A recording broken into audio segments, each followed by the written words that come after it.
ہم مشہور ہیں محترمہ نسیم سید صاحبہ کے کہ اردو ادب پر یہ بھی احسان اور ایک قسم کی واجب کفائی ایک ایسا سیمینار اس پردیش میں برگزار کر کچھ ہمارے فرض کو ادا کرنے کی کوشش کی ہے. میں اس چیز کا اعتراف کرتا ہوں کہ اپنی مصروفیات کی وجہ سے جو کام کرنا تھا مجھے, کیونکہ 2 مجموعے مجھے جونیریا کے ہاتھ سے نہ ہو سکے, جانی اور گویا, جس کی وجہ سے میں پورے کلیات کا مطالعہ نہیں کر سکا. میں عام طور سے کسی شاعر کے بارے میں بات نہیں کرتا جب تک کہ اس کا پورا مطالعہ نہ کر لوں. تو اس وقت آپ کے سامنے نامکمل طور پہ حاضر ہوا ہوں, لیکن گفتگو ہوگی اور وہی 15 منٹ کے اندر. میں کوئی مقالہ نہیں پڑھتا اس وجہ سے کہ مقالہ بعد میں لکھتا ہوں. تو آپ نے دیکھا کہ فیض نے کہا تھا جو غریب بند کیے جاتے ہیں بازار سخن, ہم اسے بیچنے الماس کو بہت جائیں گے. اس ادب کا ڈپریس ترین شعر ہے اور فیض جیسی شخصیت نے للکارا تھا کہ وہ نقاد کہاں ہے, وہ کام کرنے والے کہاں ہیں, وہ اردو ادب کی نقش کو پہچاننے والے کہاں ہیں. جو ہم جو الماس کو بہت پیدا کر رہے ہیں اس کھوج پر ہی جو غریب بند کیے جاتے ہیں بازار سخن, ہم اسے بیچنے الماس کو بہت جائیں گے. اردو ادب کا بہت درد آمیز شعر. تو میں روبر فیض سے کہوں گا کہ ہم دل کو خوش وقت ہیں کہ غیار خیر میں ہم اردو ادب کی شمع جلا رہے ہیں اور کچھ افراد یہاں پر ایسے بیٹھے ہیں جو اس وقت ہمارے اس بازار کے جوہری ہیں, جو ہمارے آپ کے الماس و گوبر کو یہاں پر رکھنے کی کوشش کریں گے. ورنہ فیض بہنی 1500 صفحے کی کتاب ٹورنٹو سے کسی صورت میں دنیا ادب کو تحفے میں نہیں دی رہا. گفتگو ہو رہی ہے جو انڈیا کی, ان کی بھی عمر تقریباً فیض کی عمر کی طرح 72-73 سال, ان کی بھی عمر ریاضت 60 سال, 12 سال کی عمر تشکیل کرے انہوں نے, اور 1530 5 شعر 10 نثری تصانیف پر قبضہ, کسی کے دسترس میں نہیں. ہم کو چاہیے کہ جو شخص ایک کام کرتا ہے تو تصنیف ہو کے, تعلیم ہو کے, ترجمہ ہو, وہ اسی شخص کا اثر ہوتا ہے تو اس کو حاصل کرنا چاہیے. اس پر میں گفتگو نہیں کروں گا. لیکن جو چیز ہمارے پاس اس وقت, آپ نے دیکھا کہ علامہ اقبال نے اپنے اردو دیوان کو اپنے مرنے سے صرف 14 سال پہلے شائع کیا. آگے ذرا علامہ اقبال 50 سال کی عمر کو اسی طرح سے یہ بھی ایک المیہ ہے کہ جو میریا کا پہلا دیوان اس وقت شائع ہوتا ہے جبکہ شاید تقریباً 60 سال کی عمر کو پہنچ رہا ہے. اسی وجہ سے اس پر کام نہیں ہو سکا, کیونکہ ضروری ہے نقاد کے لیے اور مبصر کے لیے اور مشرق کے لیے کہ اس کے سامنے وہ تمام عوامل رہیں, وہ تمام نظمیں اور غزلیں رہیں. دوسرا جو قدر جو انڈیا نے ہم پہ کیا کہ اپنے کلام کا انتخاب ان لوگوں کو دیا جو ڈپارٹمنٹ میں میں پڑھ رہا تھا, جن کے پاس وہ اہلیت نہیں تھی کہ ان کے کلام کو پوری طریقے سے انتخاب کر جو چیز آپ کے پاس شاید میں ہے وہ ان کا وہ انتخاب ہے. تو باقیات کی ضرورت ہے جو ان کے کلام رہ چکا ہے. کہنے کا مطلب یہ ہے کہ جو ایریا شیر کو کہا جاتا ہے 4 ضرورت سے کرنا چاہتا ہے, یا کسی کی محبت میں, یا کسی کی نفرت میں.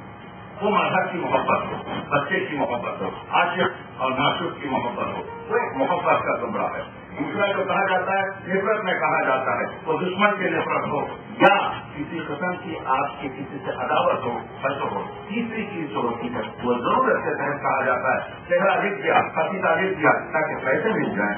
یا کچھ شعر لکھ کر بانٹ دیے تاکہ کسی طریقے سے استادی کا چرچا ہو جائے. چوتھی جو چیز ہوتی ہے جس میں شعر کہا جاتا ہے وہ ہے حیرت، اور یہ حیرت کا فلسفہ سب سے زیادہ. یہ چاروں چیزیں آپ کو جن تین مجموعوں کا میں نے مطالعہ کیا ہے اس میں جس صورت میں مل رہی ہیں، محبت کا ذکر بھی ہے، رومانیت ہے جو نیا کے کلام میں، اور اس کا فیض کچھ فیض سے ہے اور کچھ اردو کی پرانی کلاسیکل شاعری سے ہے. جو نیا کے پاس انقلاب ہے، آواز احتجاج ہے جس کا بیشتر اثر جوش کا ہے اور کچھ تھوڑا سا اثر، ان چیزوں کو میں آپ کے مثالوں کے ذریعے ثابت کروں گا، اور کچھ اثر فیض کا اور تحریر کا ہے، نظریے کی ہے. لیکن جو تیسری چیز جس کا سب سے عظیم ذکر میں کرنا چاہتا ہوں وہ فلسفے کے اشعار. فلسفہ ہے ادب مضمون. فلسفے کے اشعار اردو ادب میں سمجھنا اور سمجھانا بہت مشکل ہے. اسی وجہ سے علامہ اقبال نے جب تنقیدی نظم لکھی تو آپ کی دعا کی کہ میری اس چیز کو سمجھنے کی بچوں کو اور ہماری قوم کو خدا روشن. تو جو شعر فلسفے کے ہوتے ہیں وہ شعر بہت مشکل ہوتے ہیں. ان مشکل فلسفے کے شعر کو جو نویا نے بہت ہی آسان طریقے سے سہل محترم میں پیش کیا. تو آپ دیکھ رہے ہیں بہت سی جو گفتگو یہاں پر دیباچے کے ذریعے اور ان کے جو مفاہیم ہیں اس سے ہوئی ہے، اس کا میں ذکر نہیں کروں گا کیونکہ وقت محدود ہے اور گفتگو بس اشاروں میں ہوگی. اس وجہ سے کہ یہاں پر سب اہل ذوق اور اہل قلم اور اہل ادب بیٹھے ہوئے ہیں. یہاں پر یہ نہیں بتایا جائے گا کہ دے کے نیچے ایک نقطہ ہوتا ہے اور دے کے نیچے 3 نقطے ہوتے ہیں. تو اگر کسی چیز کی تشنگی رہ گئی ہے تو مجھ سے آپ لوگ بعد میں پوچھ سکتے ہیں. آج یہ کر رہا تھا کہ ایک ذہنی تفکر ہے، انٹیلیجنس جو بہت بڑا آدمی ہوتا ہے وہ اپنا عمل ہوتا ہے. آپ نے یہاں پر دیکھا کہ شاعری جو ہوتی ہے ایک مقامی اور ذہنی تصادم کا نتیجہ ہوتا ہے. جب تک کہ آپ جو انڈیا کے ماحول کو نہ سمجھ سکیں اور ان کی ذہنی کیفیت کو نہ سمجھ سکیں تو ان کی شاعری کی اس اپج تک اس جوہر تک پہنچنے میں مشکلات ہیں. ایک انڈیا کے خاندان سے آپ واقف ہیں، مذہبی خاندان امروہے کے 10 کلومیٹر سے میرے بہار کا تعلق ہے.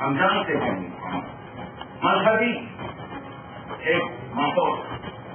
لیکن یہ 1940-45 کا حصہ نوجوان سب ترقی پسند ذہنیت اور کچھ کمیونزم کی طرف مائل ہو رہے ہیں. کھدر کے کپڑے پہنے ہوئے، کھدر کی ٹوپیاں لگائے ہوئے اور باغیانہ جملے کہتے ہوئے زمینداروں کے خلاف آواز اور احتجاج کرتے ہوئے وہ ماحول میں ایک نوجوان تربیت پا رہا ہے جس کے گھر میں جس کی زبان، جس کی شعریت، جس کے گھر کی لونڈی ہے، اس گھر میں ایک شخص ابھرتا ہے. جو کیفیات ذہنی بتائی گئی ہیں ایز اے فزیشین میں کہہ رہا ہوں، یہ ایک بہیویئر ہے آپ کے جن کو ہم بائیپولر ڈس آرڈر کہتے ہیں، جو کسی قسم کی دیوانگی نہیں ہے، جو کسی قسم کی پاگل پن نہیں ہے کسی قسم کا، بلکہ ایک کیفیت ہے جو پرسنالٹی کا ہوتا ہے. اگر اس کا علاج کیا جائے تو سیدھے راستے پہ آدمی کرتا ہے، اگر علاج نہ کیا جائے تو آپ نے دیکھا وہ ذہنی کیفیت اور وہ مقامی حالات کے تحت انہوں نے جو کام کیا تو بہت سی جراحی چیزیں کی، جیسے 5-6 سال تقریباً ڈرامے وغیرہ کی ڈائریکٹری میں یا ان کا جو آپ کے ڈرامہ تھا جو مشہور ڈرامہ خونی خنجر وغیرہ اس میں وقت طلب کیا، اس وجہ سے کہ جو شخص 50 کلو کا وزن اٹھا سکتا ہے اگر وہ 2 کلو کا وزن اٹھائے تو کوئی آدمی تعریف نہیں کرتا. یہ تخلیقی دماغ اگر تمام اشخاص کی طرف ہو جاتا ڈرامے لکھنے کے بجائے. میں یہ نہیں کہہ رہا ہوں کہ ڈرامہ تخلیقی چیز نہیں ہے، میں صرف یہ کہہ رہا ہوں کہ یہ اس سے اچھا کام کر سکتے تھے. اور دوسرا کام جو کیا فلسفے کی کتابوں میں خود کر جس طریقے سے انہوں نے اتنی محنت کی وہ پورا اپنے سینے میں رکھ کر کاروں میں چلے. اسی وجہ سے علامہ اقبال نے کہا تھا کہ جو کچھ بھی تمہارے سینے میں ہے ابل ہو گیا. اور اس کا نتیجہ یہ ہوا کہ اس شخص نے جو عظمت اپنے فن میں پائی ہے اس کے کچھ گوشے ہم کو یہاں پر نظر آ رہے ہیں. میں نے عرض کیا تھا کہ میں کوئی وفارہ لکھا نہیں ہوں. ابھی کتنے منٹ باقی ہیں میرے پاس؟ 2 منٹ باقی.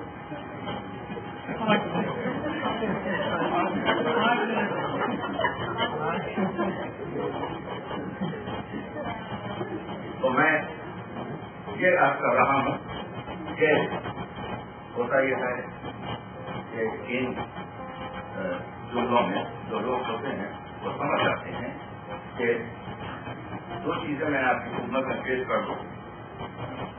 پہلے ممکنہ کی باتیں کر رہا تھا کہ یاد مت رکھیو رودا ہماری ہرگز ہم سے وہ تاج محل زون جو ڈھائی دی گئے زون یہ زخم کتنا کاری ہے یعنی کچھ زخم کرتے جاتے ہیں.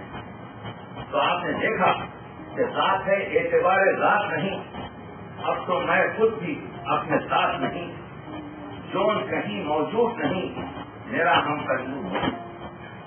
یہ جو مسائل ہیں راجین ہوں کائناتی مسئلے پیش نظر اور جب تھک جائیں تو اس شک کو چھڑا کریں. تو آپ نے دیکھا کہ جو مضمون زون کا مکمل ہے وہ صرف فلسفہ ہے وہ صرف انقلابی احتجاج ہے. جو رومانیت ہے اس کو انہوں نے پردہ ڈالا ہے لیکن رومانیت کی بہت فرق کرائی ہے. تو ان تینوں حصوں میں اور جو تعلیم اپنے کلام کی حیثیت کو کہتے ہیں میں رائے گیا نہیں کیا. جو رائے اگر جاتا تو یہ تعلیم نہیں کرتا. انیس نے کہا تھا کہ قدر کرو میرے خرمن کے کوششینوں کو لگا رہا ہوں مضامین نو کے پیغمبر یا زمین نے کہا تھا دوزائیں مضامین بنا کر منع کی تاکید تو مستحق نظم ہے فردوں کے ہے تقریب. اسی طرح سے جون انڈیا نے کہا جون جدا تو رہنا ہوگا تجھ کو اپنے یاروں کی یار ہی تو یاروں کا نہیں ہے یاروں کا استاد بھی ہے. ساری وظیفے بھی حاضر ہیں پھر ساری ترکیبیں بھی اور تمہیں کیا چاہیے یاروں حاصل میری بات کی ہے. تو آپ نے دیکھا کہ جس طریقے سے طرز سخن لوگ نے ہمارے لیے رکھی ہے جس طریقے سے یعنی ان کی جو نظریے کی بات ہے کہ دھرم کی بانسری سے راگ نکلے وہ سوراخوں سے کالے ناک نکلے وہ گنگا جل ہو یا آب زمزم یہ وہ پانی ہے جن سے آگ نکلے آخر آدمیت بھی کوئی ہے تیرے دربان تو گلڈاگ نکلے.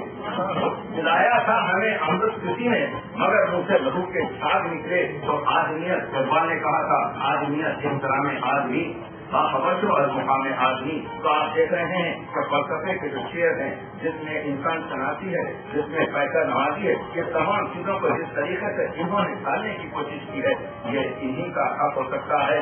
بس بات تمام کر گیا کہ میں آج یہ کہہ رہا تھا کہ جو چیز فیض نے منٹو کے لیے کہی تھی کہ منٹو عظیم نہیں تھا فیض نے خود کہی اس کو میں زون پر لا کر تمام کرنا چاہتا ہوں. فیض نے کہا تھا کہ جب کسی فنکار کی زندگی میں فن اور زندگی برسر احساس ہوں تو 3 نتیجے نکلتے ہیں. جو آدمی جو فنکار ضعیف ہو کمزور ہو وہ کسی ایک سے ہاتھ کو بچتا ہے لیکن جو اس سے بڑا ہے وہ دونوں میں کمپرومائز کرتا ہے دونوں کو خود چھوڑ دیتا ہے. لیکن جو عظیم فنکار ہوتا ہے وہ دونوں کے ساتھ کسی قسم کا برتاؤ اسی طرح سے جاری رکھتا ہے. جب تک ہے اس کے بعد فیض نے کہا تھا میں تو عظیم نہیں تھا. یہی میں کہنا چاہتا ہوں کہ جتنی عظمت جون نے شاعری میں فلسفے میں رومانیت میں انقلابیت میں نہ صرف تو ان کا صرف تھوڑا سا حصہ ہمارے درمیان ہے کہ جون انڈیا ایک عظیم اور ایک بزرگ اور ایک بڑا شاعر ہے لیکن فیض کے اسٹینڈرڈ اور فیض کے زاویے کے لحاظ سے وہ عظیم شاعر نہیں بن سکا. اور ضروری یہ ہے کہ ہم ان کی عظمت کا سکہ مانیں اور اس کی ضرورت ہے کہ اس طرح کے جلسات وغیرہ کر ان پر کام کریں. لذیذ بک دکھایا چلا